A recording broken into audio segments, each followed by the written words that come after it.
Estaba escuchando a Luz Solá y me da ganas, creo que la persona ideal para hacer esta pregunta. Imaginaba, ¿qué pasaría si en este momento llegó a Buenos Aires hace algunas horas una persona que no está familiarizada con la política argentina y pone Canal 26, nos está viendo a nosotros, a nuestro programa, y lo ve a usted, y le han dicho, bueno, Felipe Solá es una personalidad expectante, en lo mejor de su vida política, con aspiraciones legítimas, y el periodista le pregunta por el 73, por el 74, y yo me imaginaba la escena no sé, en la televisión española, por ejemplo, ¿no? Están, no sé, Rajoy y Zapatero debatiendo, y le preguntan, bueno, pero ¿tú estuviste o no estuviste con Franco? ¿Estuviste? Y la pregunta es esta, ¿no? Y creo que está capacitado Felipe para responderla. ¿Cuánto pesa para bien y para mal, como una especie de karma, el pasado y el estigma del pasado? Porque la semana pasada, Alfredo, hablábamos del tema de Graciela Fernández Mejide, muy interesante, la discusión de los desaparecidos, un tema apasionante. ¿Cuánto pesa para bien y para mal para la Argentina? ¿Hasta qué punto nos hemos extralimitado, hemos volcado, tan fijados como hemos quedado a hablar del pasado? Para que usted nos cuente, la lealtad se fue en el 74 de los montoneros, y uno dice, y acá hay chicos 35 años. Así. Que acá inclusive en el piso hay muchachos que no habían nacido. Reconozco que tal vez es una deformación profesional mía y generacional. Yo participé en esa generación también. Y yo ni hablemos, yo sí estuve en la cancha de Atlanta. Yo sí estuve. ¿Vos estuviste en la cancha de Atlanta? En esa tribuna estuvo Nélida Rostito. Perdón, Estela Rostito. Y Galimberti, y Quieto, y Firmenich, y Dante Gullo, quiero decir. Y la juventud es política, no estaba solamente Montonero. Estaba la juventud radical y la juventud... No, en el acto de Atlanta fue de Montoneros. ¿Solo de Montoneros? Sí, fue la tendencia. Tengo entendido que hubo invitados. Bueno, invitados, sí, pero el comandante Pepe dio el discurso de clausura. Pero por eso digo, todo esto, ¿es el túnel del tiempo o es necesario, nos hace bien, Felipe? Si tuviéramos tiempo para hablar del pasado, y cuando uno puede hablar del pasado de una manera generosa, autocrítica y veraz, el aporte siempre es bueno. El debate siempre es bueno. Por ahí no le interesa, porque la gran mayoría de los argentinos son menores que vos y yo. Cada vez hay más menores que vos y yo. ¿Te diste cuenta? Cada vez hay menos mayores que vos y yo, que no vivieron los 70 y esa épica. Y ese es uno de los grandes fracasos ideológicos del gobierno, es tratar de imponer una épica falsa. Falsa porque no es sostenida por la mayoría de los argentinos. A lo mejor muchos jóvenes sostienen una ética real, pero no una épica. Con total y absoluto respeto por los que sienten esa épica, porque son, por ejemplo, por lo que fuera, por familia, porque son hijos desaparecidos, por lo que fuera. Pero no es masivo. Y en política hablamos de fenómenos masivos. En ética no, en ética hablamos de fenómenos individuales, grupales.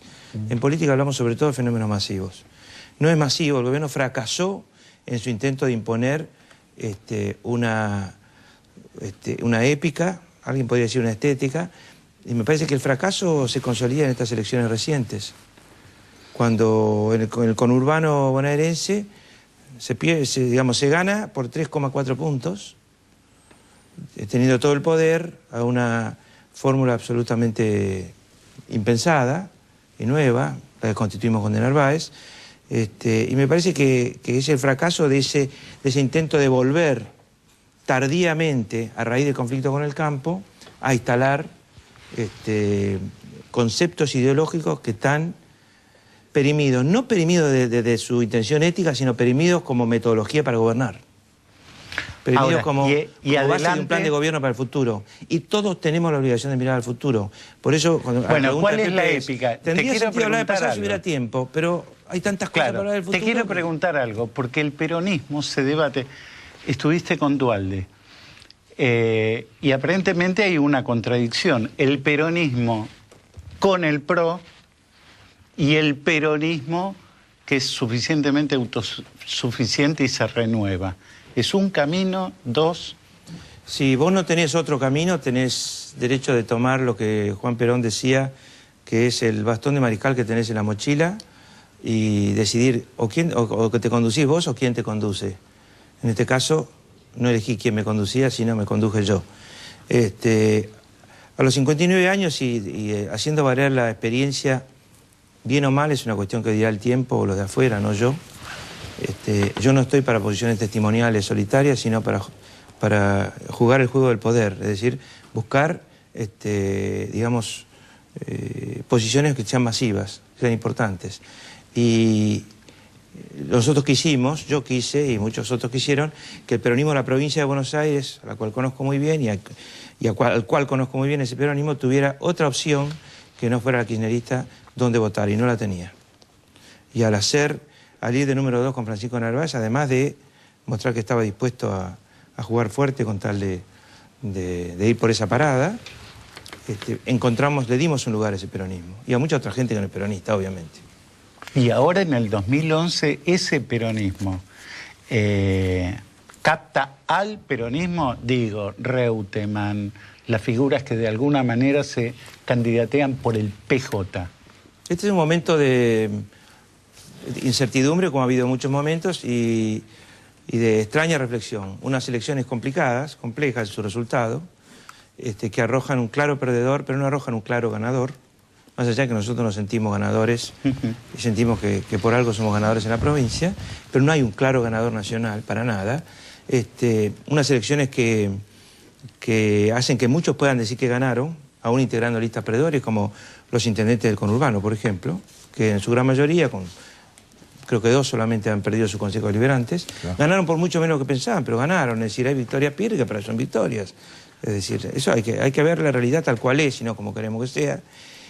Bueno, me parece que se abre un panorama incierto. El Partido Justicialista está presidido por alguien que perdió las elecciones y se equivocó, además, salir a jugar el segundo diputado cuando es gobernador y tiene una provincia que está en situación muy, muy, muy difícil. No tiene sentido esa presidencia. El partido debería digerir estas elecciones y no las procesa.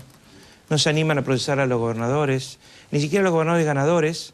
¿Por qué no se animan a procesarla? Para mí, porque tienen que gobernar 2 años más, y el gobierno va a durar 2 años más, y el gobierno todavía pesa como todavía amenaza. Tiene poder de daño. Todavía. Claro, pesa nacional, en términos de amenaza de no te mando los fondos, te la hago difícil. Aún así, se han liberado bastante, pero no del todo, no lo suficiente como para llevar esta discusión al interior del partido. Hay un tema de actualidad, Alfredo, que creo que es oportuno preguntarle a Felipe Solá, que todavía no apareció esta noche en el programa, ¿no? Ya que el gobierno, como dice Felipe, tiene capacidad de daño, como palabra que se ha puesto muy de moda. La pregunta es, anímicamente, políticamente, ¿estás de acuerdo con que el Estado y este gobierno intervengan en el negocio del fútbol? ¿Está bien quitarle a Clarín al fútbol?